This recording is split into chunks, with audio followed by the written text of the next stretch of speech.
अगला जिज्ञासा है, गहलोर के बहन रीता जी कहती हैं कि शिव चर्चा में जुड़े हुए भाई बहन भी यीशु मसीह में जा रहे हैं, ऐसा क्या गलत है या सही? शिव चर्चा में बड़ी सौभाग्य है कि इतने दिन के बाद आज हम लोगों का मिलना हो रहा है। बरस बीत गए, नहीं मिल पाए हम लोग, लेकिन फिर भी शिव चर्चा में आके भी लोग धीरे धीरे उठ के जा रहे हैं। इसको क्या कहिएगा? उसको बकरी बांधना है, उसको गाय बांधना है, उसको फलना बांधना ही नहीं जान रहा है कि काल उसको बांधे हुए है, कब मुंह बंद कर देगा कि मर जाएगा, ये नहीं समझ रहा है। आए हैं तो अपने आप को समझें। तो जब शिव चर्चा में आके आदमी स्थिर नहीं है तो शिव शिष्यता में क्या स्थिर रहेगा? वो हमने तो कहा ही कि आदमी कमजोर है, कमजोर आदमी को कोई लूट लेगा, कोई भी बता देगा, खुद से कुछ कह देगा, किसी तरफ मोड़ देगा। जब तक मन मजबूत नहीं होगा तब तक आप महादेव की ओर जा ही नहीं पाएंगे। तो जो लोग आएंगे कुछ न कुछ करेंगे। आपको मैं बताऊं कि परमात्मा है, ये ईश्वर है, वह सृष्टि करता है। ये शिव के बारे में पुस्तकों ने कभी नहीं कहा है कि इनका जन्म हुआ है और देवताओं का जन्म हुआ है। आप राम जी का जन्मदिन मनाते हैं, रामनवमी। आप कृष्ण जी का जन्मदिन मनाते हैं, कृष्ण जन्माष्टमी। आप और लोगों का जन्मदिन मनाते हैं, आप मोहम्मद साहब का जन्मदिन मनाते हैं, आप ईसा मसीह का जन्मदिन मनाते हैं। ये जन्म लिए हैं, शरीर में आए हैं तो जन्मदिन मनाते हैं। लेकिन महादेव का कोई जन्मदिन मनाता है? किसी को पता है? आप लोग को है पता महादेव के जन्मने का? तो जब महादेव जन्म ही नहीं लिए तो मरेंगे भी नहीं। जो शरीर में आएगा वो मरेगा, अच्छा काम करेगा तो थोड़ा सा देवता का, भगवान का भाव उसको होगा, कहलाएगा। तो राम आए, अच्छा काम किए, भगवान कहलाए। कृष्ण आए, इस संसार में अच्छा काम किए, भगवान कहलाए।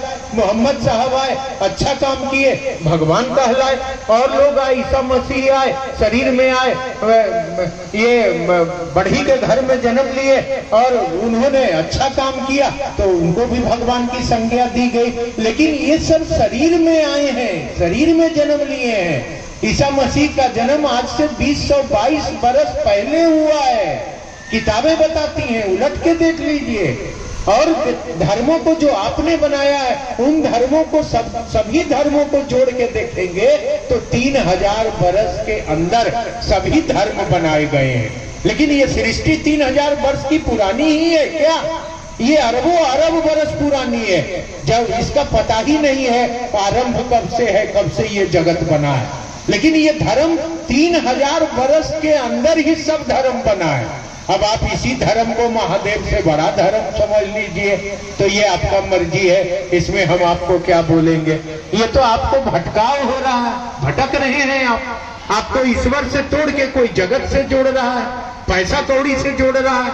5000 रुपया दे देता है, आदमी का धर्म परिवर्तन करवा देता है। 5000 रुपया दे देता है, मांग का सिंदूर धुलवा देता है, कंगन तोड़वा देता है, मंगलसूत्र तोड़वा देता है, भगवान को घर से फेंकवा देता है। जो पति है घर में रहते हुए वैश्या की तरफ बाजार में घुमाना चालू कर देता है। इतना प्रलोभन में आप फंस जाते हैं, अपना धर्म बेच देते हैं, अपना सब कुछ बेच दिया। आप हिंदू में जन्म लिया है, हिंदू सनातन है, सनातन इस सृष्टि का सबसे पुराना धर्म है। वह धर्म में हम आप सभी जन्म लिए हैं। हमने शुरू में कहा है कि बनाने वाले ने कोई धर्म जाति नहीं बनाई है, मनुष्य ने बनाई है। उसने तो आदमी बनाया है और मनुष्य के बनाए हुए धर्म में आप प्रलोभन में पड़ के और इस सृष्टिकर्ता को छोड़कर आदमी के पीछे घूमने लगते हैं। तो ये तो आपका मन है, आप जानिए आप क्या चाहते हैं, क्यों ऐसा करते हैं, ये आपकी मर्जी है, आपका मतलब है। हम लोग इस पर विशेष कुछ नहीं बोल सकते। इतना ही बोल रहे हैं कि आप भटक गए हैं, आप फिर संसार के माया में अटक गए हैं, आप जगत के लोगों में फिर से जुड़ गए हैं। आपको चाहिए कि अपने महादेव को पकड़ के रहें, ताकि जिस दिन सब लोग धोखा दे दे उस दिन देवाधिदेव महादेव जो अजन्मा है, जो अविनाशी है, जिनके बारे में कहा जाता है सत्यम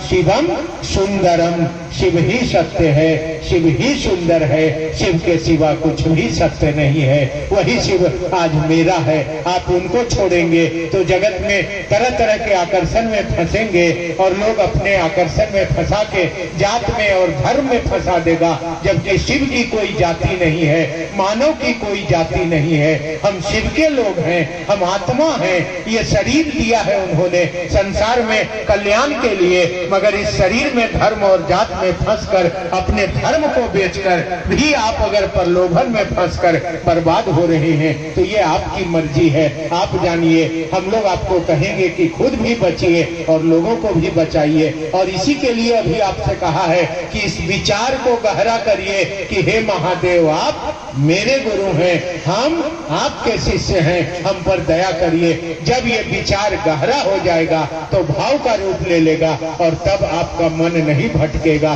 तब आपको कोई तोड़ नहीं सकेगा, तब आप किसी के प्रलोभन में नहीं फंसेंगे।